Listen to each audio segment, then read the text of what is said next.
Hello and good evening, good afternoon, good morning, wherever you are in the world. I'm Dr. Philip Macmillan, and this is one of my regular webinars, podcasts, speaking to experts and across the world. And I have the pleasure today of speaking with a retired solicitor who is an expert in terms of professional and workplace mediation. Why is this important? Because we are at a time where there is so much conflict, not just in the workplace, but between people, between families. And the more I have listened to what Jane has had to share, the more I realize that we all need these skills to be able to find common ground so that we don't continue to spiral into the words that I'm sharing into the abyss. So I have the tremendous pleasure of introducing you to Jane. How are you, Jane? Hello. If you don't mind, I'll ask you to introduce yourself. Thank you very much, Philip. Okay, so I'm Jane Gunn. I'm actually, since lockdown, become known as the Barefoot Mediator. And the reason was because I really wanted to explore and guide people through the principles of mediation that I work with. So I'll be talking about those a little bit more today. I'm also a mother and a grandmother, so it's really important to me that I get to understand and help people in these times. Wonderful. Thank you very much, Jane. Now, I think that one important thing that I'll set out for you is that when it comes to legal stuff, most legal people are very cautious about what they say. So they very rarely want to give any kind of specific advice. Can you give us a general thought as to why that is? Well, I think every case, if you take a case, whether it's an employment case or something else, is individual. We say, the case has its own merits. And so unless I've explored all the evidence, and actually, as you've said, I'm a retired lawyer, I'm not a practicing lawyer, I can't give an opinion on an individual case. So what I can talk to you about today is principles, which I think are important anyway, and in fact to explore the sort of wider concept of the dialogue and debate we have around issues, which sometimes avoids the sort of adversarial approach in the first place anyway. Absolutely, quite right, because getting into a court is quite messy and very expensive and very tedious. And so it raises probably that very important concept that I've realized, which is that we need to learn some skills individually and personally to be able to handle the divides, because there have been so many divisions across the world between families, friends, work employees, employers, workplace colleagues. How do we bridge that divide, Jane? Any thoughts on this? Well, you're absolutely right to talk about it as a bridge, Philip. And as you know, I've got an illustration of a bridge later to show you. But I just think it's so important that we do understand where conversations, where relationships are breaking down and what's causing that. And once we understand, again, these general principles of conflict, the theory of conflict, then you've got a better grounding to be able to overcome those blocks, if you like. Mm-hmm. Okay, so where do you want us to start? I thought I'd start simply by looking at some general principles, perhaps of law, although, as I say, I'm not a practicing lawyer, but just to give you a background on why perhaps I've moved into mediation as a discipline rather than staying as a lawyer. But there are some legal principles, I think, that are important to us as a society. We talk about the rule of law, and I'd just written that out here. It's an authority under which all people, all institutions, all organizations operate, and they're accountable to the law. And it's enforced and what we say independently adjudicated, and should be consistent with human principles of human rights. So that's something we call the rule of law. And then some legal principles that I think are really important in these times are ones that we seek to uphold as lawyers, are justice, fairness, and equity. And we do something as lawyers called weighing the evidence. If a case is, or if we're considering something, we look for the evidence. Where is the evidence? Where's the data? Where's the facts that support this? And we actually weigh that evidence. And it's really important, therefore, in a legal case that there is disclosure of evidence. And I think that's one of the things that, people are wondering at the moment. Have we got all the data? Have we got all the facts? Have we got all the evidence? And are we in a position as individuals or as organizations to weigh that evidence? And then we weigh that evidence as lawyers in a particular way. If it's a criminal case, and you may remember this, Philip, it's about, is that beyond reasonable doubt? And that's because you're putting an individual at risk of going into prison or having some sort of punishment. And in a civil case, it's beyond reasonable doubt. But that has to be then, we have to, as the lawyer or a judge or a jury, would have to decide what's the evidence telling us.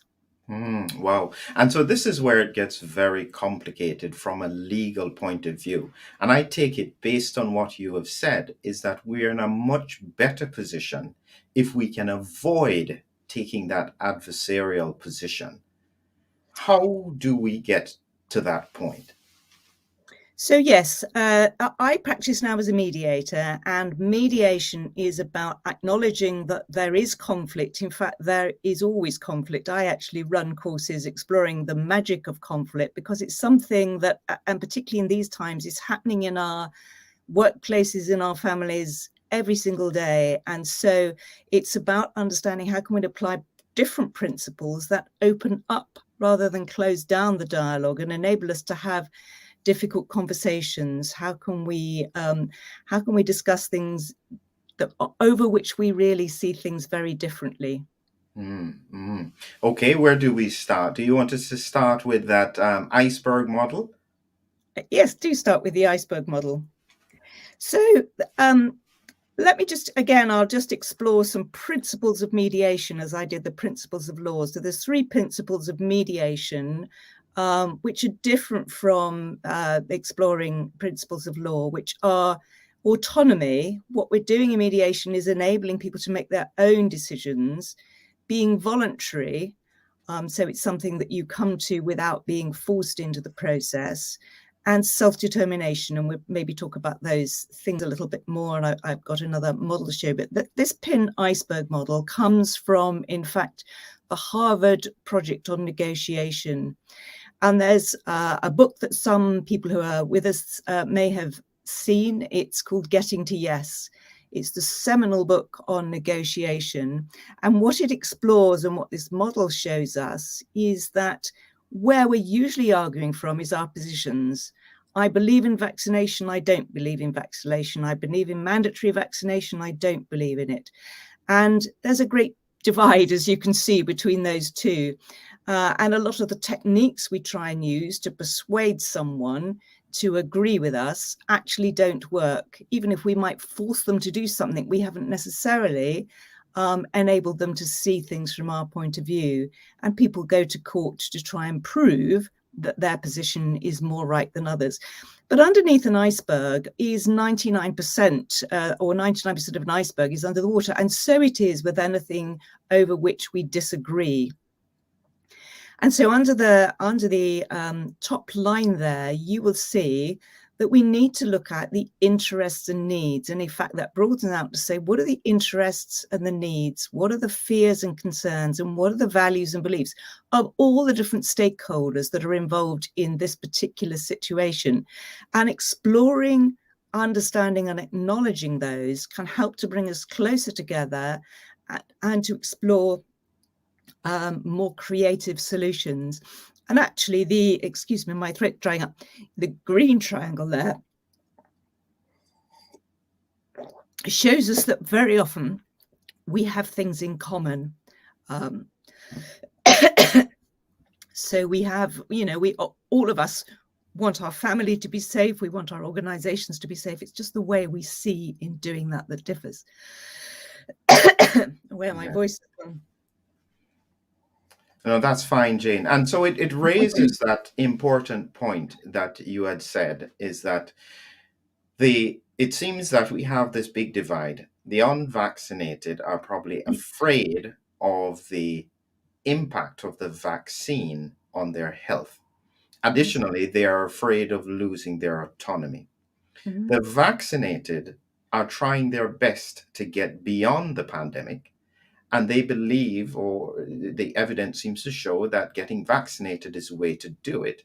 And as far as they're concerned, they cannot understand why someone would resist doing what is in the best interest of everyone. And so you have this very, very clear divide. How do we pull it together?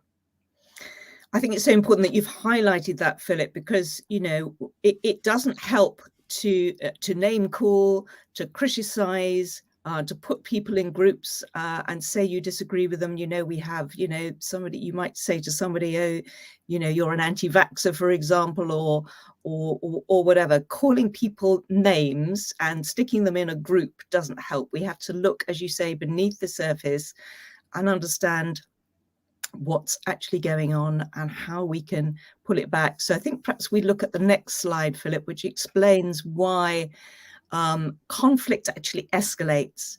So this model here, you can see there, it comes from an Austrian mediator called Friedrich Glasel about confronting conflict. And what it's exploring is that if we take an adversarial approach to conflict, it escalates very quickly. And we've all seen this in society, in workplaces, in the media. The first stage is that we stop talking. So we either stop talking or we stop talking effectively. Our effective dialogue has broken down. And then we form groups. Now that group might be just, I go and speak to somebody else in the workplace. I go home and speak to my partner. But more than that, we're beginning to form groups of people who we think see things the same as us, but that creates a further divide. And then within those groups, we create stories. What's the story of this group? What's the story, the narrative, as we say? We talk about mainstream narrative and then the narrative of different groups. And then those groups start to create threats. It might be sending letters to your MP, or it might be sending a letter to your employer, but we're actually then taking some kind of action. But the interesting thing about this model, Philip, is that when you get down to the last two stages, it's not about what we thought it was about. It can become about, I've invested all my time, my effort, my reputation in upholding that story. And even if the narrative has changed in my head, I now need to save face. I need to save my own reputation. I need to save face in front of the group that I've joined. And so we have a completely different agenda going on. And the final stage is called into the abyss, because very often, and I'm talking particularly here about parties in litigation, they would rather jump into the abyss together than admit that they were wrong. So I think understanding that these principles are going on for many of us in our individual relationships, in our organizational relationships, and in our, our international and national relationships. All of these stages are going on for both individuals and groups. And if we understand that that's what's going on, we can begin to think about how do you de-escalate. And that's what I'd like to see us do. Well, you raise a very interesting point, because yes, we get into these ruts where we have a specific viewpoint and we want our viewpoint to be right. Yes. Even if it's it hurts everyone else. Now, this is quite a remarkable situation. I'll give you an example clinically, and it's a strange thing that happens with medics. Is you make a diagnosis, you say that this is probably going to be a clot on the lung, you do the scan, and it's not. And you feel upset that the diagnosis was wrong, even though that's in the interest of the patient, just because you would like to be right. And Yes. this occurs in all sections of society. Yes. And this is where we are now. It's in terms of the vaccine issue, someone said it once, and it's remarkable that you see these two sides are looking at each other, waiting on the other one to fall first. Yes. How did we get here? Well, have a look at the next model, Philip, and that will begin to explore something, I think. One of the areas of mediation that I've moved into is something called transformative mediation. And it isn't about transforming somebody's psychological approach. It's about the fact that conflict itself is a breakdown in the interaction between two people or two groups of people.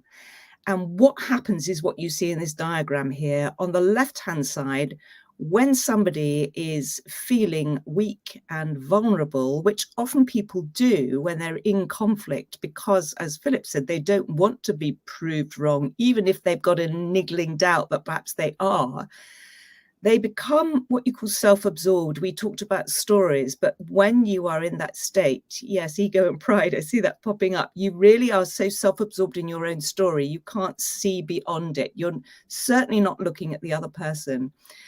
And so therefore, the interaction itself becomes disconnecting and demonizing and dehumanizing. And what we're trying to do in mediation or in understanding these principles is to make shifts in the interaction, which, as it says there, both empower and enable the other person to recognize the wider context than the other person. So a shift in recognition means that somebody who is in conflict can nevertheless see the position of the other person, or where the other person, they need to necessarily agree with it, but they can acknowledge, accept, and even understand. I can see, exactly as you said, Phil, I can see where you're coming from, even if we don't agree. And empowering someone is a very simple process by simply listening to them, acknowledging them as a human being, acknowledging that they have a right to have a different point to you, and not demonizing them. So then you move into a space where the interaction itself is much more positive and humanizing. And once we're back in that space, we can start then to use the mediation model to understand how can we then use a process that I call resolutionary thinking. How can we think like a resolutionary to be able to explore this issue and come out with some better solutions? So, well, let me ask you a practical question, because this happens to everyone. You have friends or family that you've been close to. They are on one side of the debate, you are on the other. And because of the issues of the sides, there actually becomes real conflict among people who have been friends and family getting along for many, many years. Mm. What does the person do in that circumstance? I think the first thing is to understand not to get caught up in these escalation, not to get caught up in the escalation and the demonization of the other person. That's the first step. Understand that those things happen automatically, but consciously we can say, hang on, that's happening. I don't want that to happen. I need to take a step back, and I need to have a dialogue from a different perspective, thinking about that iceberg model. How could we use that? How could we have some conversation that explores what's going on under the surface? And it's that conversation that you need to bring about with the other person and say, well, tell me why this is really important to you. Explain to me what's most important to you and why. And then you listen rather than jumping in and saying, no, you're wrong. And then you summarize and check back with them. Very simple techniques, but you use these techniques to help you to shift over to empowerment and recognition. So you actually listen to, acknowledge that the person has a right to have their point of view, and you explore why that's so important to them. But that's a very mature person, Jane. I mean, does that happen in real life? Is that really what we do? I mean, I'm just thinking about it. It's so difficult for people It to is take that difficult. position. Somebody, you've been arguing with them, you're saying they're wrong, Yeah. and you don't want to back down. That's No, very I difficult understand to it's do. difficult, and that's why I'm busy as a mediator and teaching people the power of resolutionary thinking, because instinctively we don't do that. Instinctively and culturally, and we're conditioned to be adversarial. So it's only when we have that maturity and that wisdom, Philip, or we understand the cost of not doing it. So, one of the things I look at, particularly with organizations, what's the cost of not doing this? Is it broken relationships? Is it, as an organization, and many organizations may even be beginning to face this now, there's a potential cost to not doing this. And that can be a financial cost, but it can be loss of motivation. Even if you mandate people to do something they do not want to do, have you lost their willingness, their motivation, their ability to work well with you? Those kinds of things can disappear very quickly. Yes, no, that's quite right. David makes that point, is that once it becomes personal, the opportunity for considered and constructive dialogue disappears very, very quickly. And Yeah. that's the challenge, is that once it disappears, how do you pull it back? And that's a real question in terms of the relationship, sometimes not just about an organization, but the relationship.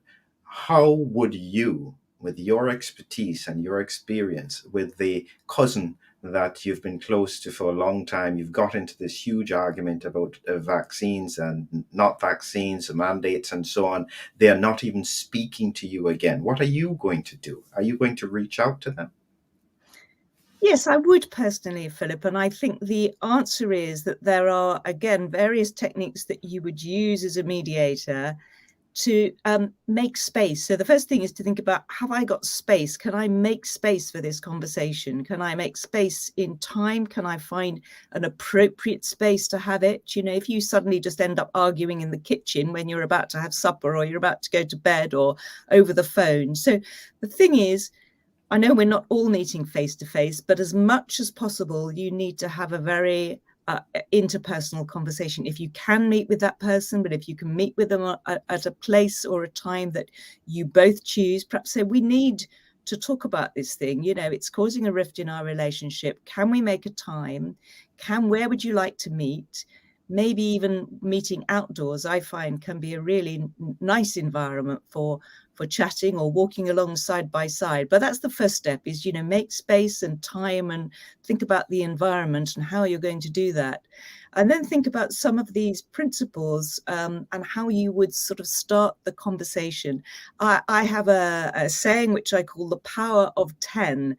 And the power of 10 means you need to be tentative. You don't go in all guns blazing, but you say, I'm concerned about this. I'm wondering what you think.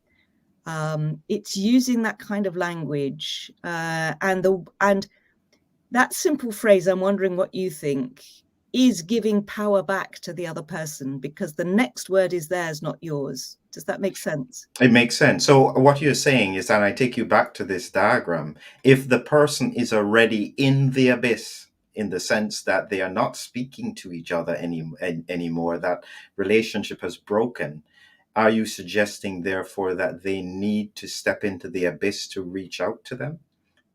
Because or what happens is that conversation at save face when you call out to them, but what Yes, happens when I you think into the abyss, Philip, generally means you've lost the plot. It's probably all over by the time you're in the abyss. You might be able to pull someone out, but I mean that's the place where it's all over. But saving face, definitely, because that matters to all of us as individuals, doesn't it? To save face, to save our reputation, to save our sense of ourselves. That matters enormously to each of us as individuals. So understanding that this is important to this person because they don't want to lose face in front of us, in front of others. So thinking about that as a primary driver, how can I help this person? If we are to go back to having some effective relationship, or to be able to relate to other relatives who said, oh, how could you have changed your mind about that?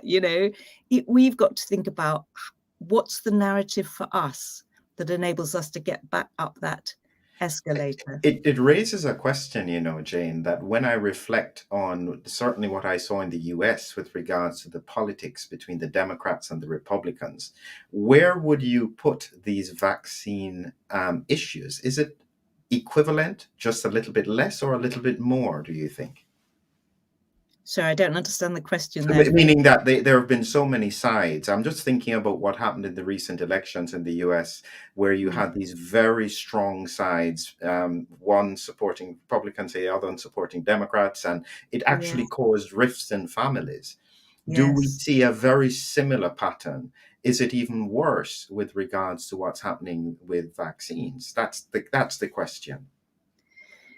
I think we do. And I mean, where that comes from, or what you see, one of the things that's important to understand is what pressure are people under, or what else is going on. One of the things I was going to talk about is doing a stakeholder model. It's important to understand who are all the people who have a stake in this particular issue, and what is their stake. And we often don't do that. We think this is only about two people, or it's about an organization or two organizations. But if you widen it out and go, who are all the stakeholders here? What interest do they have in this either resolving or not resolving? And, how can we even make that obvious to ourselves? It's okay, I'm being, some people are being pressured by organizations. Some people are under pressure from the media narrative or whatever, understanding what our own drivers are, if you like, and who else is involved in this. So it's one of the things I've certainly done in the NHS, for example. If you look at the NHS, and then you look at who are all the different stakeholders who have a stake in how that operates. There's many, Philip. We've had huge stakeholder dialogue models looking at the work I've done with the NHS to say, this is where all the different drivers come from. And I think it's then helpful to us to say, it isn't necessarily about two people arguing on their own individual merits. We are all influenced by and accountable to different stakeholders. I think that leads us right into that unique map of experience that you have. And Yes. if you could try and take us through this mythical journey and see if it makes sense. I will do. So I'll just explain this right at the beginning of lockdown. I wanted to, or it indeed came into my head, this sort of map of the journey that most of my clients go on in understanding conflict, both their historic conflict, how can I better understand my journey with conflict so I understand why I react to it as I do, and then each individual conflict or challenge can be run through this map. So you can see right down here in the left-hand corner, there's a storm. There's always a storm. There's something that causes, is the catalyst. And just above that, you'll see the uprooted oak tree. Very many times we actually feel uprooted by some of the challenges that we've had to overcome, some of the conflicts. Back down next to the storm, sometimes we're not prepared. We're wearing the wrong shoes. And very often we're carrying a lot of baggage with us. That may be historic baggage, trauma, things that have happened to us in the past, the way we've seen our family manage conflict, the way we've seen it managed in the culture, if the workplace we work in. All of these things are influencing how we manage an individual incident. And in fact, our sort of historic take on it. Then just above there is the place where most of my clients get stuck and indeed spend an awful lot of time, the murky swamp of reality. And that literally is like being in a stagnant pond. I can't move beyond this place. It is like, that part on the model where all I can see is the dark side. It's like being stuck in a very murky swamp. I can only see the mud and the weeds. I don't see anything beyond that. And the interesting thing about that place is, and I did some more, I went to visit Toyota once, and they had a phrase there in terms of how they do problem solving, which is called nemawashi, digging around the roots. So the answer is sometimes you don't want to scramble out of the murky swamp too quickly. You want to go deeper. And again, it's like on that model, I need to really explore what are the roots of this problem? What's really going on here? And then I'm ready to move on. So the next point on this model or in this diagram, Philip, is the choice. All of us get to a crossroads and we have a choice to go over the bridge of peace there, or as we've seen before, to go into the abyss. And it's called on here the nowhere abyss. And you'll see then a little creature called the slippery snake. And it's understanding, what does that represent for each of that? Is that someone that's influencing us? Is that us? Many of the things on this model are actually, what's going on within. And I would say what I've learned as a mediator and as a human being is that most conflict comes from within, not from without. And unless we understand to resolve the conflict within, we can't resolve the conflict without. And that's an important point of the the course that I run based on this map is understanding your own internal conflict.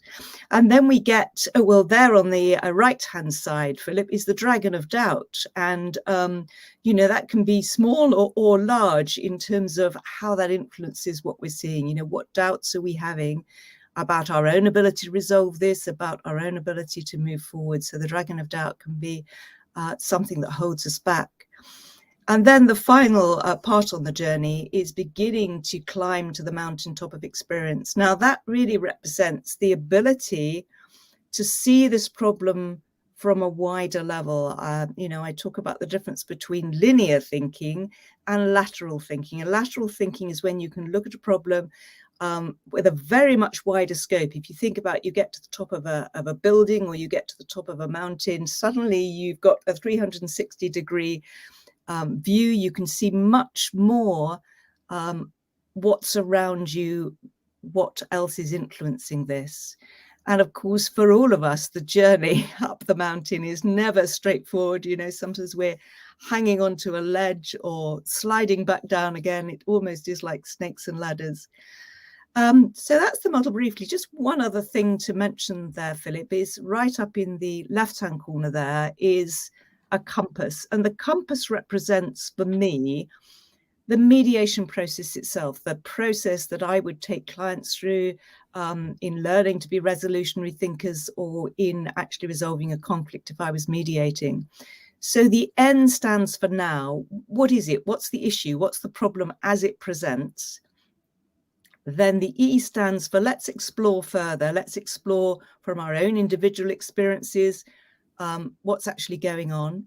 Then the S is solutions. When I'm mediating, it's important not to have just one solution and we stick to that and say, right, we'll go with that solution and we'll go all out with that. We come up with lots of options. Here are lots of different ideas that we've got. Which solution works best? And then we go through a process of risk-benefit analysis. And I know some people would say, we haven't really done that well enough in this particular situation, but we go through risk-benefit analysis, looking far into the future to say, what outcome does each of us want? Not today, but maybe in a week, a month, a year, 5 years, 10 years. We're looking out into the future to say, where do we want to go with this? And W is then, what have we decided on? How are we going to walk forward together with this? So I hope that explains that diagram a little bit. Right down in the right-hand corner are just some values there. So we'll come back to those in a minute, Philip, but it's important that values underpin all of this. Excellent. I mean, this is tremendous stuff. I'm looking at some of the responses here. Somebody says refusing to be persuaded or to change one's mind is not what this is disaster is about. This is quite true. Santosh here made the point: a difficult situation is debating with a family medical doctor who is adamant about not being a doctor and cannot therefore contradict his beliefs. This is where sometimes the scientific perspective is, because I know more, you should just be quiet, which really gets people upset. It must be even more difficult in terms of organizations when there's a commercial pressure to win. And that has, potentially career-defining implications. Absolutely true. It's one thing to be personally invested, but what happens if it carries particular outcomes for, say, for instance, companies who may have let employees go? They don't want to say they're wrong because it may come with litigation and compensation that they would not want to acknowledge. So they almost go into a position of fighting their ground. Yep, that's absolutely right. I think we are at a stage of such uncertainty that nobody really knows what the outcome of this is going to be. Do we lose valuable employees and wish we hadn't done? Do we replace them with people who perhaps aren't as committed to the job? And you think here about carers, for example. Carers are people who often feel they have a calling, are invested in that job, and are we perhaps losing the best people to care for our elderly and vulnerable people and letting them go? But it could apply in other organizations as well, and we just don't know, in sticking with this linear thinking, what the long-term outcome, I mean, it is a social experiment, if you like. We have no idea what the outcome will be. And if we haven't done a risk-benefit analysis and we haven't looked into the future, how do we know? Somebody asked a really interesting question here, which is, Mandy, how do you resolve conflict when there's a power imbalance? That's a very interesting question, Mandy. And I gave a whole talk on this the other day. The answer is you don't always know when there's a power imbalance. For me as a mediator, it's not my job to resolve a power imbalance, but my job as a mediator, and maybe for you as individuals, is to ensure that you are fully informed. So the key principles of, or as I spoke, one of the key principles of mediating or resolving conflict in a resolutionary way is self-determination. It's allowing or enabling each person to feel that they have enough information. Now, if you yourself don't feel you have enough information and you don't have somebody helping you, you maybe need to ask more information. So I don't feel I've got enough information to make a decision on here. Now, I know in some situations that's going to be difficult to ask for more information, but certainly as a mediator, that's the principle that's most important. It's not my job to make a decision or to push people into making a decision. My only job is to make sure that people had sufficient information to feel that they were fully informed, and then they make their own decision, and then they live with the consequences. Yes, yes. A similar point was made by Hanide, which is there are two aspects of the conflict: the one between the people on the same level of power, similar to what you said, and the conflict between people with higher levels of power. And in the latter, we should discuss our relationship to power. So yes, this is very similar to the question that has been asked by Mandy.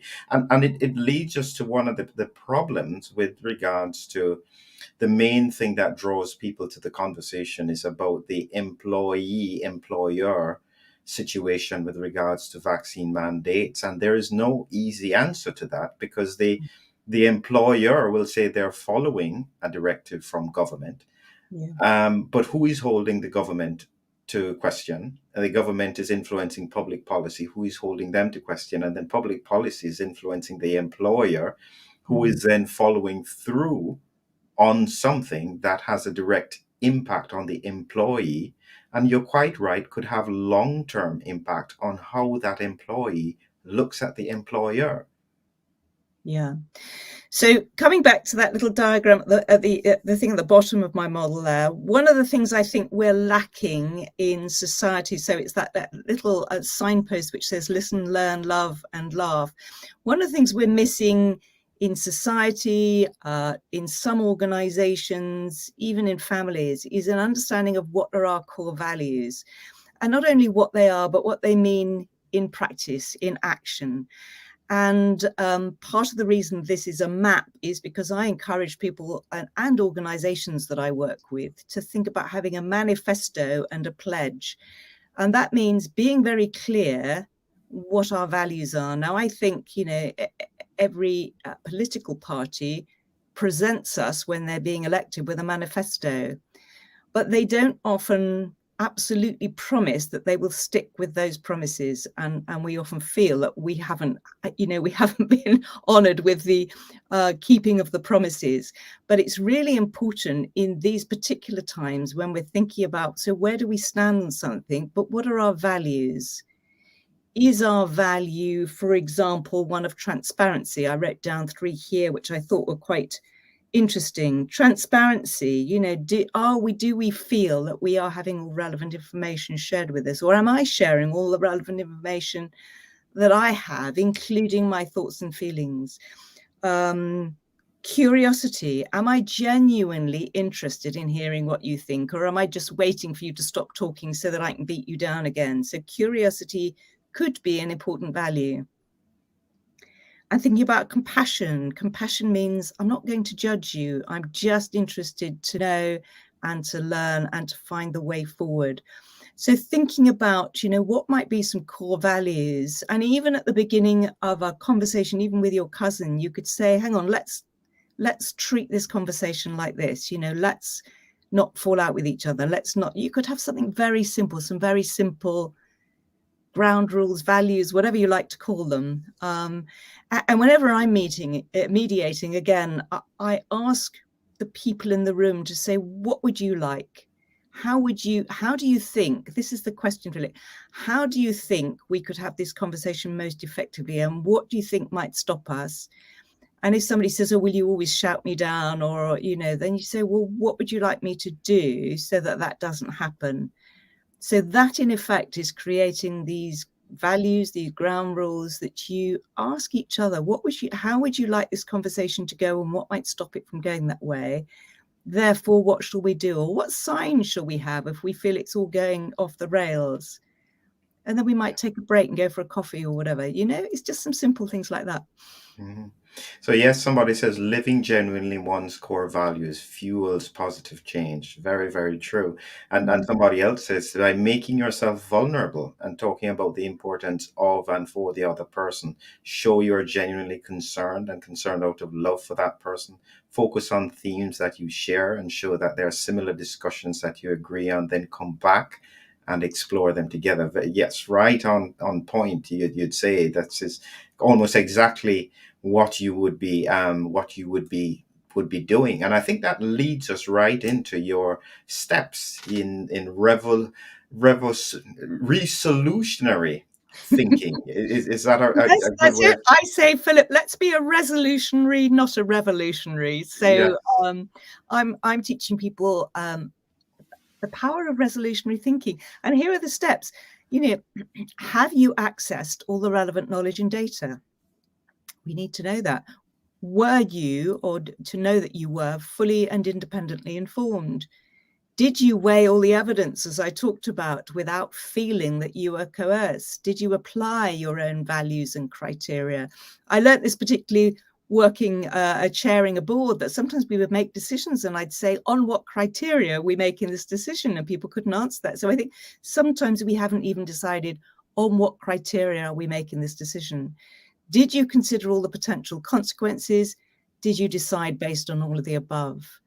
And that can be a list for an individual, but that could be a list for an organization to say, have I actually gone through, or have we gone through all these steps to make sure that we really are making a fully informed decision about this particular issue?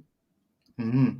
And it has relevance in the longer term, doesn't it? Because I was just thinking objectively, if you think of an organization, if the leadership has a particular perspective, they are likely to execute on these mandates in different ways. Say, for instance, the leadership is very strongly pro-vaccine. They're likely to behave differently from a leadership that has some hesitation themselves. And you'll probably see that playing out in different companies. Then it has relevance. Absolutely. And that's a natural fact of life, Philip. We all obviously impose, although we shouldn't necessarily do so, but we do impose our own beliefs and values when we are in positions of power. And that's part of the problem that we face at many levels of society. When people rise to levels of leadership, authority, and power, they are often in a position to impose their own beliefs and values on others, unless there is some reason not to do that. Mm-hmm. I think David makes a point here. Is there one huge and overarching conflict between governments and the public? And by initially utilizing fear, governments are now unable to back down as they would lose face. Exactly as you said, are the governments stuck? They may well be, Philip. And, again, I don't want to pass judgment myself, but I think if you look at the models that I've shared and you think about the stakeholders involved, where are we? Are we at that stage where we need to enable people to save face? And how do we do that? I think, again, when I used to chair a board meeting, I would say it's a giant mediation. Well, now we've got an even bigger mediation, which is on a national and an international scale, to think we've got to this point, but how do we step back from the abyss? How do we enable all the stakeholders to save face because we found a better way forward than the path we're going down. And that's the biggest challenge I think we face now. It's not about individuals and groups being right or wrong. We're probably all right or wrong to a degree. That isn't the point. The point is, how do we live together, operate as a society, fulfill the values that we feel are most important to keep people safe, but how do we do that in a collaborative rather than adversarial way? Absolutely. It leads us right into this thought of the injection theory. Explain this. So if I'm actually live on stage, I have a rather alarming large hypodermic syringe, but the injection theory of communication, you see, how do we try and persuade people usually that they're wrong and we're right? Often we issue threats, we're coercive, there can be that kind of behavior. The second thing, and we all do that as professionals, let me give you lots of information. And I'm sure many of us on this call have shared with other people, here's some information, what do you think of this? So we share lots of information, some very detailed information. But that doesn't really work. Those two things don't work, because we feel that, the more powerful our argument is, or the more power we've got, the more we're simply going to inject that argument into the mind of the other person. But what we actually need to do is those 3 steps, which are, again, the values that I hold very dear as a mediator: to listen, which is to be open to hear and respond to the message that others are trying to get across. What's someone else trying to get across to you? Have you heard it? Have you acknowledged it? Have you listened? To learn, I'm actually willing to learn from others, even though I might fundamentally disagree. I'm really curious to know what you're thinking. I'm curious to know why. Tell me what it's all about. And love really means to show respect and courtesy to all, no matter how wrong we believe them to be. And I actually feel, Philip, that if we do put love, and that, of course, that doesn't mean romantic love, it means this concept of really humanizing people, not demonizing them, and showing that utter respect and courtesy to every single person, no matter who they are. That's the way we get through this. Absolutely right. Somebody made a point here. The CUE, person-centered approach, congruence, Yes, unconditional positive regard, and absolutely. empathic understanding. Yes, Quite right. And as Tanisha has said here, is one of the best ways to move forward is to humanize all the parties involved. Somebody makes the point that doctors themselves and scientists impose their views because they feel that they know better, and that's very hard. From a clinical point of view, we can oftentimes do that, and it's difficult not to do that sometimes from a clinical point of view. So Virginia makes the point about how do we feel like human beings when they're treating us like lab rats. So Virginia is in a position, in a place. What would you say to Virginia? Because she's still very upset about that. How could she pull back from that position? Do you know, I think the only way we can feel loved is to love others. The only way we can humanize is to treat others as humans. So I think sometimes that spiral of spiraling, it spirals us down into treating others as we've been treated. I remember right at the beginning of my career dealing with someone in a bullying case, and he was accused of bullying a colleague at work, and he said, "Oh, well, I've done that because that's the culture around here. I was bullied when I joined 20 years ago. It's my turn now." And we have to step out of that culture and conditioning and say, I will treat other people with love and respect, no matter what. And, they may not respect us back, but sometimes they do. Sometimes that the attitude and behavior towards others actually, what we want people to do is to look and say, I want to have what she's having. I want to have the joy and the freedom and the love of life that that person has, because I don't feel that. And so we're modeling. And I think one of the things I wanted to come on to, Philip, is no matter what our view on this, and I haven't stated a particular view, but no matter what our view, we need to be beacons of light. We need to hold these values in our heart, and we need to act with those values, with love, with respect, with courtesy to others. And then we are beacons of light, and others are drawn to us and others want to follow us. And I think that's the only way really to get through this, is to be beacons of light, to enable other people to say, I want what she's having. Let's be like that. Let's all be like that. And then we can move forward with some of these steps of resolution. It's nice in theory, difficult in practice, I appreciate. But I think Absolutely. And so it takes us to this concept as we're coming to the close. What does this mean? so. This is Amanda Corman at the inauguration, and she said, there is always light, if only we're brave enough to see it, if only we're brave enough to be it. And it is about being brave. I think it's very hard in the times we live in, no matter where we stand on these issues, is to be brave enough to be the light, to be brave enough to treat each other with the courtesy and respect, to uphold some of the principles that I've shared today. That's the hardest thing, not to spiral down into demonizing others. And for me, that's what this particular quote would be. Absolutely. And as we close, here's a question that has come up.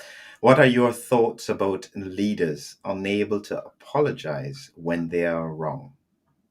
Great question, Deborah. And I think it doesn't only apply to leaders, does it? It applies to many of us in our own personal relationships and family relationships. And I think, it's, again, you can't force someone to apologize. I think it's about forgiveness, and forgiveness comes from me, not from you.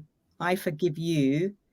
Otherwise, I live with that in my heart. Whether someone else apologizes or not, you can't force it. Sometimes you could ask for, you can ask for an apology. And I know in some of the work that I do, and particularly, Philip, in medical negligence cases, an apology is one of the keys. People don't actually want compensation. They say, I want someone to say, sorry, that happened to you. And secondly, I don't want that ever to happen again. And I think some of the situations we're looking at now, we'd like someone to say, sorry, and I don't ever want that to happen again. Absolutely. Wonderful. I think this has been brilliant, Jane. Tremendous learning. This is Jane's contact information if anybody is interested in learning more about mediation and the principles that you're applying by. And tremendous stuff, Jane. Really, really appreciate it. I think that this couldn't have come at a better time. And I think that this is something that we all need to be able to understand. And we all need to not be on sides, but genuinely work towards finding solutions that are in the best interest of everyone, whatever that may be. Yes, so if I can help anybody with that, and I do run this course called Barefoot Mediation, the Power of Resolutionary Thinking. If anybody's interested in that, please contact me. And the download thing there is some mini videos for managing in times of change, challenge, and crisis. So like Philip, I'm on LinkedIn. So please do connect with me, chat with me, have a look at my videos, and contact me if I can help you in any way. Wonderful. Thank you very much, Jane. And just hang fire while I do this outro video. Thank you all for watching, and look out for when we're going to be talking about innovative vaccine options soon. And we'll keep you updated on that. Have a good evening.